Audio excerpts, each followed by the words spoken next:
Every crime is a wound on the world.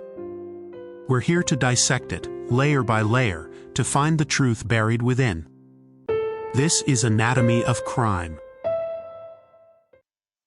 The street signs on Seymour Avenue in Cleveland, Ohio, read like any others in America. They are markers of the mundane, signposts for a quiet, working-class neighborhood of two-story homes, postage-stamp lawns, and the gentle rhythm of daily life. For years, cars drove past, children rode their bikes, and neighbors exchanged pleasantries. It was a place of peeling paint and porch swings, a neighborhood called Tremont, that was a microcosm of the city itself, a place of deep roots, proud heritage, and the quiet struggles of making ends meet. But behind the unassuming facade of one house number 2207, time did not move forward. It was held captive, twisted into a grotesque parody of life, measured not in days or weeks, but in the clinking of chains and the turning of a key in a lock. Inside that house, 3 lives were erased from the world. 3 young women, stolen from the sunlight, were forced into a decade of darkness. Their stories were supposed to have ended the days they disappeared. The world outside grieved, searched, and eventually, for some, began to forget. But inside 2207 Seymour Avenue, their stories were not over. They were being rewritten in the language of endurance, in silent pacts of solidarity, and in the fierce, stubborn refusal to be extinguished. This is not just the story of a monster and the prison he built. It is the story of the human spirit's profound capacity to withstand the unthinkable, to find light in absolute darkness, and to ultimately shatter the walls of its own prison. Today, on Anatomy of Crime, we dissect the anatomy of survival. We explore the psychological architecture of resilience that allowed Michelle Knight, Amanda Berry, and Gina De Jesus to endure a decade of captivity. We will examine the community that never stopped looking, the predator who hid in plain sight, the critical mistake that led to a dramatic escape, and the unbreakable bonds that were forged in the deepest darkness, proving that even after years of silence, a voice can rise up and shatter the world. The first thread in this tapestry of horror was woven on August 23, 2002. Michelle Knight was 21 years old, a young woman navigating a difficult path that had started long before that fateful day. Her childhood was not one of stability. It was marked by turbulence and trauma, including being the victim of a serious assault in high school. These experiences left her vulnerable, but also imbued her with a toughness that would later become an anchor. By her early 20s, she was a mother herself, to a toddler son named Joey. He was the center of her universe. But a series of unstable living situations and a dispute with her mother led to a devastating outcome. Joey was removed from her care and placed in the custody of the state. Michelle was fighting desperately to get him back, to prove she could be the mother she knew she was. This was her reality on that August day. She was scheduled for a family court appearance, a crucial step in her fight for her son. She was walking from a cousin's house in a neighborhood she didn't know well, trying to get her bearings, when a familiar-looking man pulled his car over. He was Ariel Castro, the father of a girl she knew from school. He was friendly, a recognizable face in a moment of stress, and he offered her a ride. More than that, he offered a lure crafted specifically for a loving mother. He told her his dog had just had puppies, and he wanted to give one to her for Joey. For Michelle, this small gesture of kindness was a ray of light. When they arrived at his home at 2207 Seymour Avenue, the friendly demeanor vanished the moment the door clicked shut behind them. There was no puppy. There was only the sudden, terrifying realization that she had been led into a trap. Castro led her upstairs, into a room that would become her prison for the next 11 years. He bound her with extension cords and cables, her world shrinking in an instant from a city she was trying to navigate to the suffocating confines of 4 walls. When Michelle failed to show up for her court date, her family did file a missing persons report. But authorities, and even some of her own relatives, made a devastating assumption. Given her turbulent life and the custody battle, they concluded she had likely run away, overwhelmed by grief and despair. It was a simpler, less disturbing explanation. Tragically, her name was soon removed from the FBI's national database of missing persons. For the world, Michelle Knight had simply disappeared. In reality, she had been systematically erased, a ghost in her own life story before she even became a ghost on Seymour Avenue. 8 months later, the monster struck again. It was April 21, 2003, and 16-year-old Amanda Berry was brimming with the excitement of impending adulthood. Her 17th birthday was the very next day. She was a popular, vibrant teenager, working a shift at a local Burger King. She was responsible, calling her sister to let her know she was finishing up and had secured a ride home. That call was the last time her family would hear her voice for 10 years. Amanda's disappearance was different. It sent an immediate shockwave of panic through the community. This was not a troubled young woman with a history of instability. This was a beloved daughter and sister who had vanished without a trace on the eve of her birthday. The search for Amanda was immediate and intense. Her face, with a hopeful smile, was plastered on posters across the city. The story became a staple of local news. Her mother, Luana Miller, became a relentless force, a public face of a family's private agony. She appeared on television, including an episode of the Montel Williams show where a psychic tragically and incorrectly told her that Amanda was dead. Luana refused to believe it. She became a tireless advocate, a fixture in the media, keeping her daughter's memory alive, convinced that Amanda was out there somewhere, waiting to be found. For 3 years she searched, she pleaded, she hoped, but the strain of unresolved grief is a heavy burden.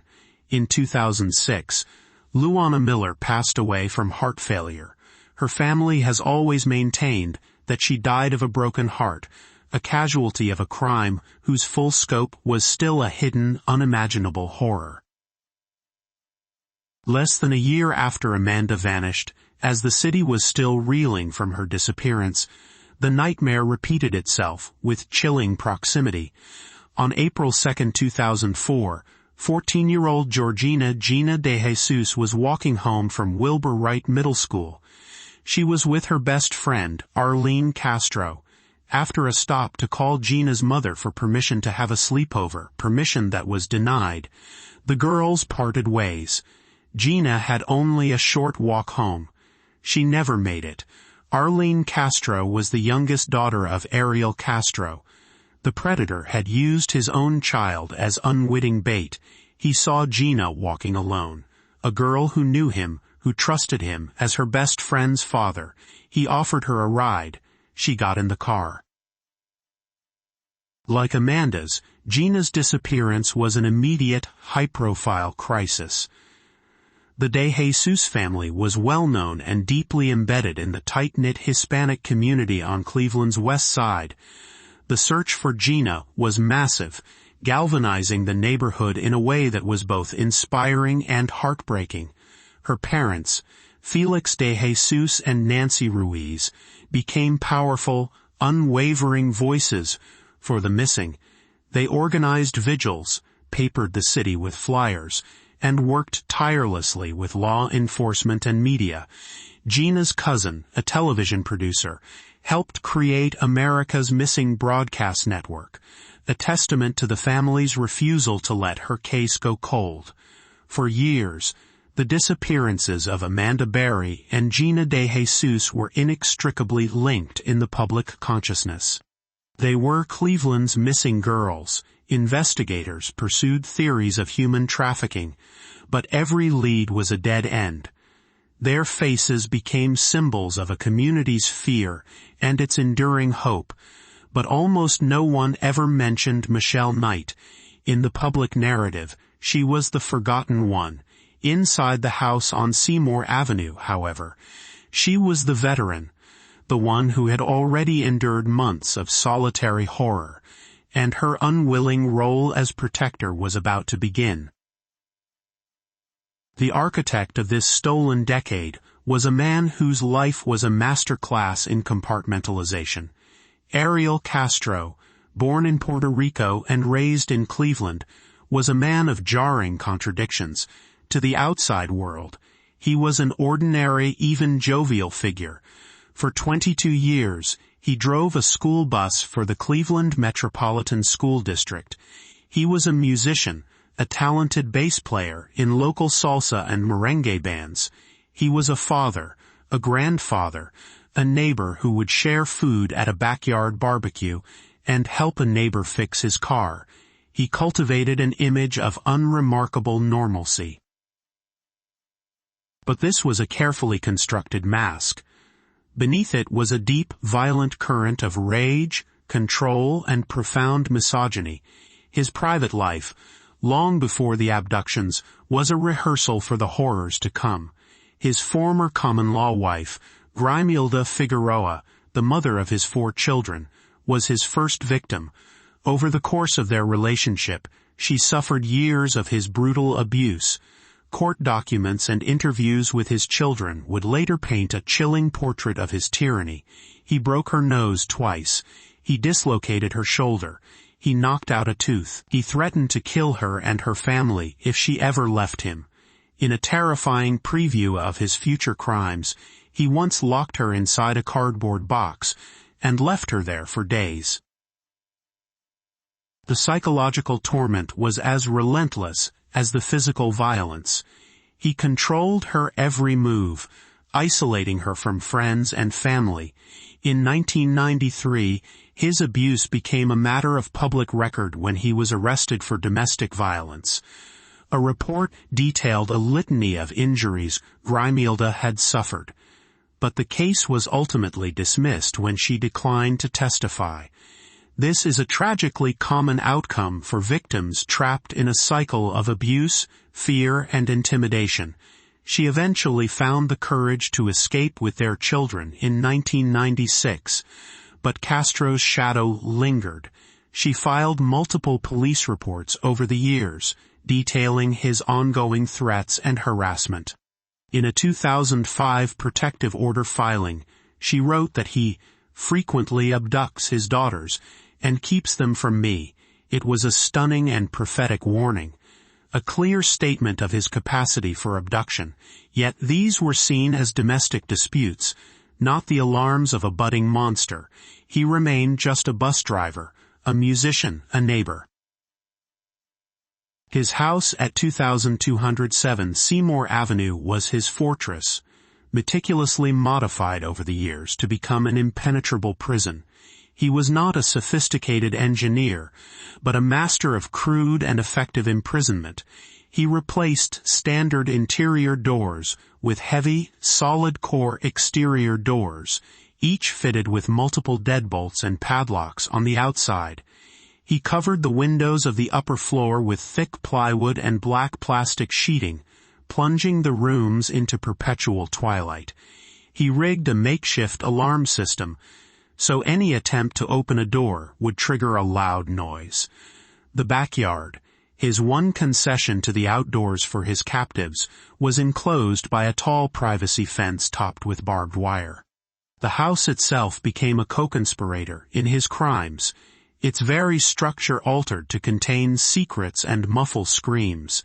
It was the kingdom of a petty tyrant, and the 3 women he stole from the world were his unwilling subjects, their lives entirely at his mercy. For Michelle, Amanda, and Gina, Life inside 2207 Seymour Avenue was a relentless cycle of psychological and physical torture, punctuated by bizarre moments of calculated manipulative kindness designed to shatter their spirits and foster dependence. For long periods, especially in the beginning, they were kept isolated in separate darkened rooms, often chained by the ankle or neck to a wall or a support pole. Their world was governed by Castro's volatile whims. He was the sole arbiter of their existence, controlling their access to food, to the bathroom, to daylight, to any semblance of human dignity. He used food as a primary tool of control, sometimes starving them for days, other times providing fast food as a twisted treat, a reminder of the world they had lost. The sexual abuse was a constant, horrific reality. It was not an act of passion but of power, a daily ritual of violence that served to reinforce his total domination. His goal was to break them, to methodically erase their individual identities and remold them into objects for his use alone. Yet, in the face of this unimaginable cruelty, something remarkable began to happen. The women, initially kept apart and taught to fear one another by their captor, started to form a bond. They were not just individual victims in adjacent cells. They became a family, a support system forged in the crucible of their shared trauma. Michelle, as the eldest and the one who had been there the longest, often took on a protective big sister role, especially towards Gina, who was just a child when she was abducted. Michelle later recounted absorbing some of Castro's most violent rages to shield the younger girls. Castro's psychology was a toxic brew of grandiose narcissism and deep-seated insecurity. He would celebrate the anniversary of each woman's abduction with a cake, a sick commemoration of his power over them. He would force them to watch news reports about their own disappearances, delighting in their family's pain. But he would also stage bizarre parodies of family life. He would sometimes unchain them and allow them to come downstairs to watch television with him or share a meal. These moments of normalcy were perhaps the most insidious form of psychological torture, blurring the lines between captor and caregiver, prison and home. He wasn't just their jailer. He was their only human contact, the center of their constricted universe. He wanted them to see him not just as a monster, but as their provider, their protector from a world he told them had forgotten them. The most profound shift in the dark dynamic of the house came with the birth of a child. Amanda Berry became pregnant. Given Castro's history, this was a terrifying development. Michelle Knight had become pregnant by him 5 separate times during her captivity. Each time, Castro had responded with sickening brutality, starving her and delivering repeated savage blows to her abdomen until she miscarried. He denied her the chance to be a mother, while cruelly reminding her that he had taken her because she had lost her own son. But with Amanda's pregnancy, for reasons known only to his twisted mind, he decided to let the child be born. On Christmas Day, 2006, in a cold, unsterile bedroom, Amanda went into labor. Castro, paranoid and controlling, refused to take her to a hospital. Instead, he forced Michelle to act as midwife. He draped a dirty tarp on the floor and provided a small inflatable pool. He threatened her with death if the baby didn't survive. The birth was traumatic. The baby was in breech, and for a terrifying moment after being born was not breathing. Michelle, relying on a combination of raw instinct and a desperate will to protect both mother and child, performed CPR and breathed life into the tiny, silent infant. She saved her. That child, a daughter Amanda named Jocelyn, brought an impossible sliver of light into the suffocating darkness. Her existence fundamentally altered the calculus of survival. she became a focus for all three women, a shared secret, a reason to endure, a symbol of a future they desperately had to believe in. Her first laugh, her first steps, her first words, these were milestones of hope in a place that had none. Caring for Jocelyn gave them a purpose beyond mere survival. They were not just captives, they were mothers. Castro, in his own warped way, showed a degree of affection for his daughter. Her presence sometimes meant a marginal improvement in conditions. A slightly longer leash. Jocelyn knew nothing but the walls of that house. The three women were her mothers, and the monster was her father. For her, this prison was the only world she had ever known. While this secret life unfolded on Seymour Avenue, the world outside continued its search, never fully giving up. The families of Amanda and Gina were relentless. They held yearly vigils, their hopeful faces illuminated by candlelight, their voices chanting the names of their daughters. They released balloons into the sky, each one a prayer sent up into the heavens. They worked with law enforcement, chasing down the thousands of tips, both credible and cruel, that poured in over the years. The irony was a constant, devastating presence. Castro was hiding his victims in plain sight, just a few miles from where he had abducted each of them. He would even attend neighborhood vigils for his own victims. In one of the most chilling intersections of his two lives, Gina's father, Felix, unknowingly hired Castro's band to play at a pig roast fundraiser for his missing daughter. Castro played his bass, collected his fee, and went home to the prison where Gina was chained. There were near misses, moments when the truth was tantalizingly close to being discovered, when a slightly different decision could have ended the ordeal years earlier. On at least two occasions, Cleveland police officers knocked on the door of 2207 Seymour Avenue. In January 2004, while investigating a complaint about Castro leaving a child on his school bus, an officer knocked, but got no answer. He left, and the matter was handled over the phone. Years later, officers responded to a call from Castro's son, Anthony, after a fight with his father. Again they knocked, but no one came to the door, and they departed. Neighbors also reported strange and disturbing occurrences over the years. One saw a naked woman crawling on all fours in the backyard. Another reported hearing screams and pounding coming from inside the house. A neighbor's daughter told her father she had seen three women with a dog being led around the backyard on leashes by Castro. But these observations were often dismissed as neighborhood quirks, or not connected to the larger, decade-old mystery of the missing girls. Castro was adept at maintaining his mask of normalcy, and the human mind has a powerful capacity to rationalize what it cannot comprehend. The thought that a man was holding captives in the house next door was too monstrous, too cinematic to be real, and so the house kept its secrets locked away. For the women inside, hope was a flickering flame, easily extinguished but stubbornly resilient. In small acts of defiance, they kept secret diaries, scrawling notes about their abuse and their dreams of freedom on scraps of paper and fast food wrappers.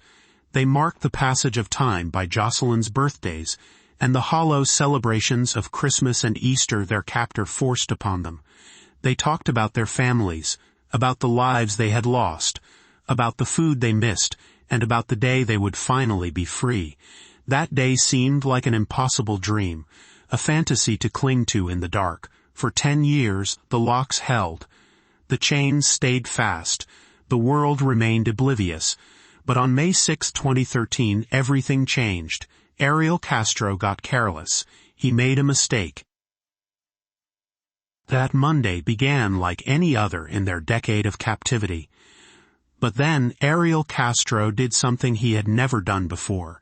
He was planning to leave for a short time to get food from a nearby McDonald's. As he left, he locked the heavy outer storm door, but in his haste, he failed to fully secure the big inside door. a heavy wooden main door that stood as a second barrier. This one small oversight, this single unlocked door, was the hairline crack in the fortress. Amanda Barry, holding her 6-year-old daughter Jocelyn, noticed it.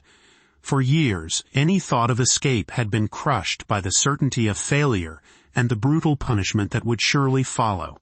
Castro had tested them before, leaving a door unlocked to see what they would do, only to beat them for even considering it. But in that moment, seeing that sliver of an opportunity, something inside her, a decade of suppressed instinct, surged to the surface. She knew Castro would be back soon. The window of time was minuscule, perhaps only minutes. With her heart pounding, she ran to the front of the house, Jocelyn by her side. She couldn't get the outer storm door open, but it had a window, and through it she could see the world she had been stolen from. She began to scream, pounding on the door with all her might. "Help me! I'm Amanda Barry. I've been kidnapped." Her cries were a desperate gamble, a plea sent out into a world she hadn't been a part of for 10 years. Across the street, a neighbor named Charles Ramsey was sitting down to eat his own McDonald's meal. He heard the screaming and initially thought it was a domestic dispute.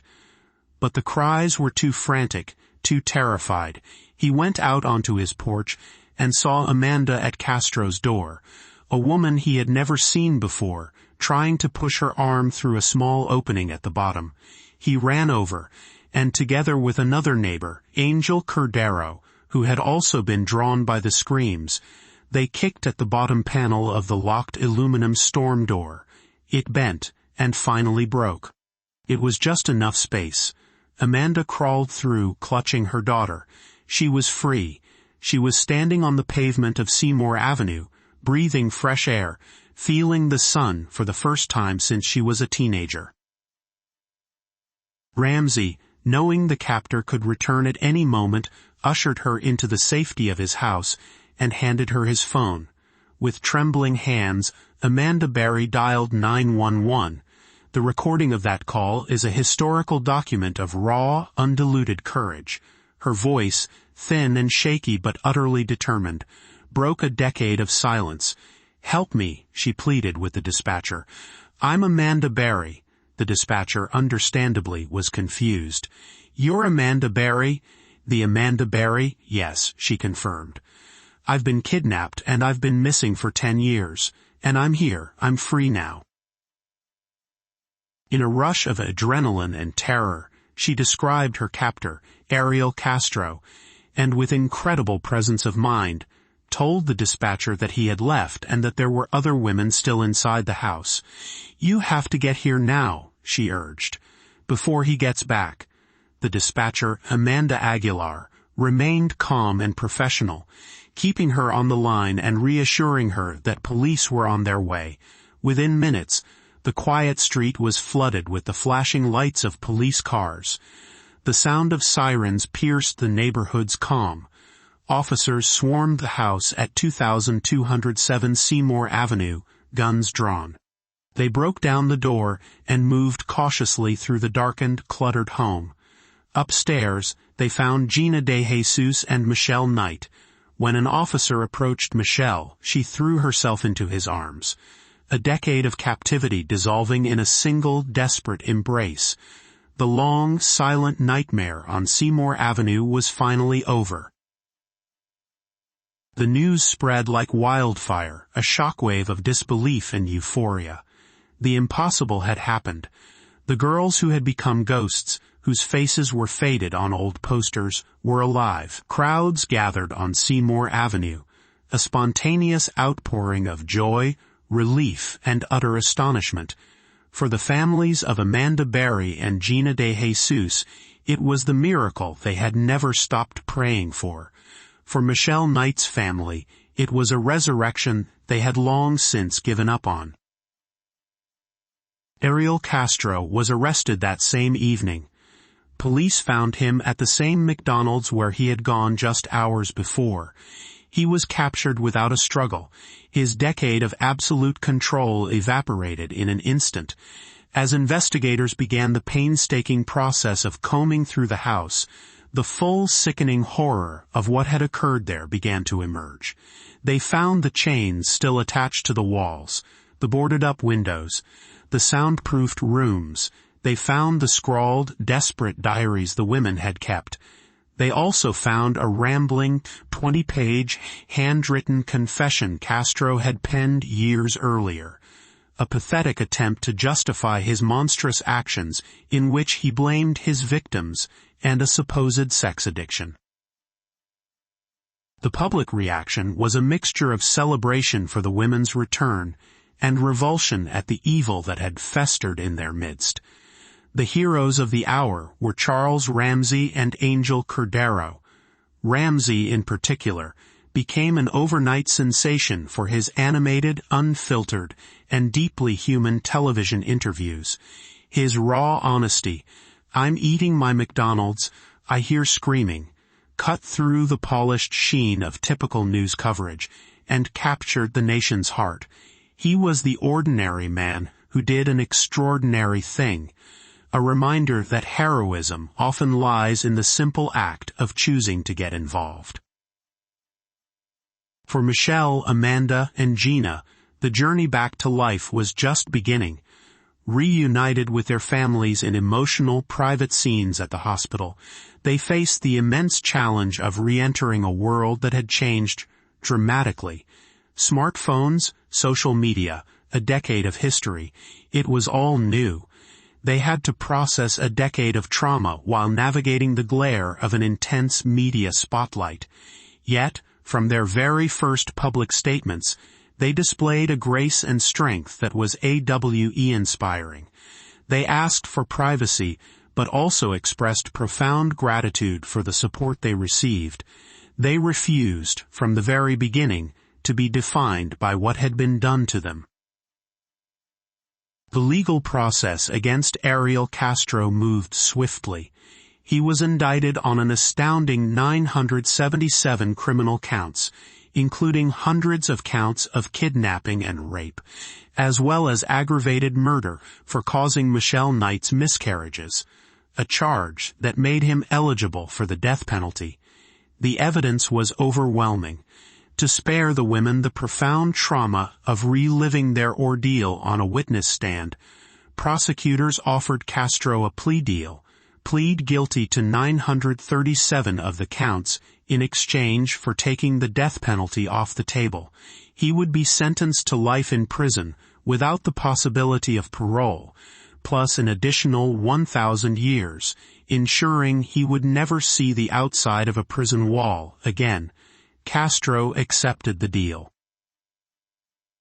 At his sentencing hearing on August 1, 2013, the court was given a final, chilling glimpse into his narcissistic, remorseless mind. He delivered a rambling, incoherent statement, portraying himself as the victim, a man driven by an illness. But his voice was not the last one heard.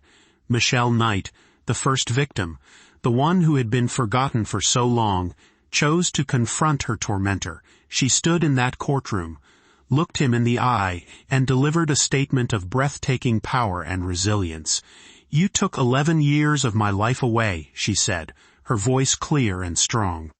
"But I got my life back. I spent 11 years in hell. Now your hell is just beginning."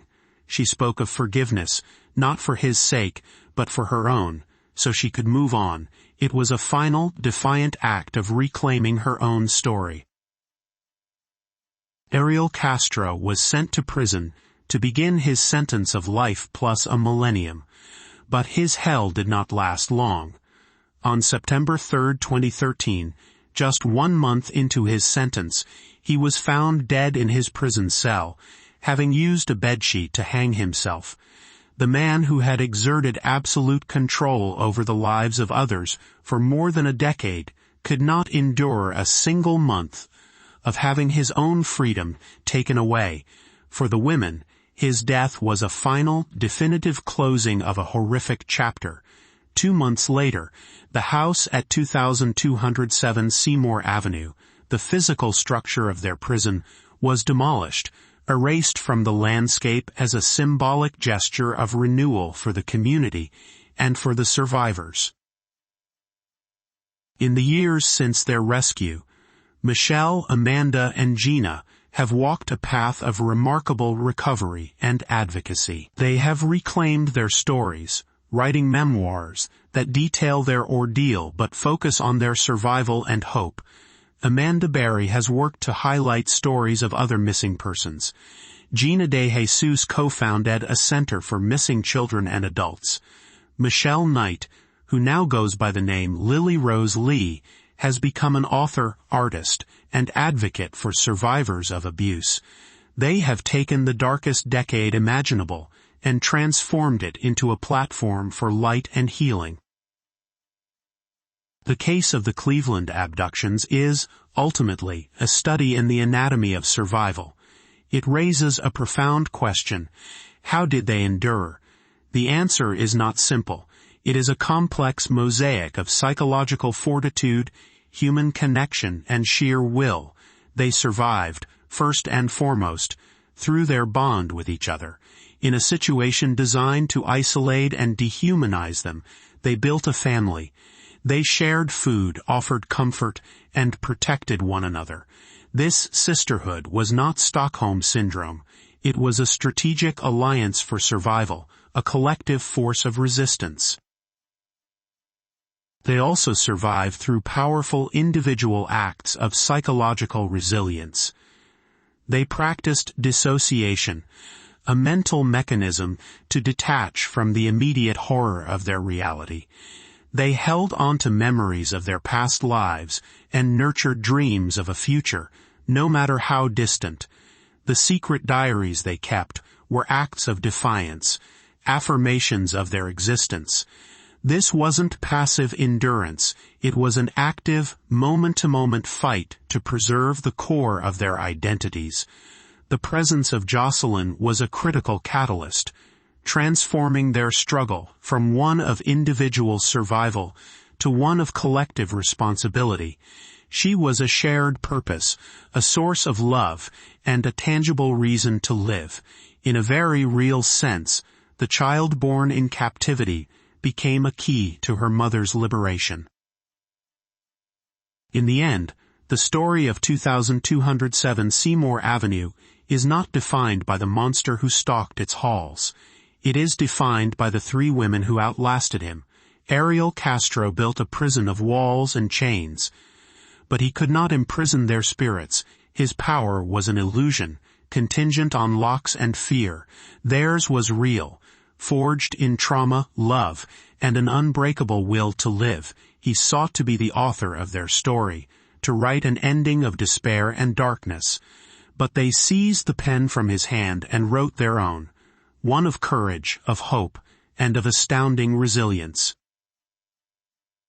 The chains that bound them for a decade were physical, but the will that freed them was forged in the deepest recesses of the human spirit.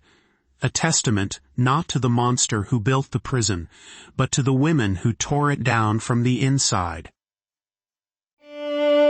This has been Anatomy of Crime, where the truth is never simple, but always worth seeking.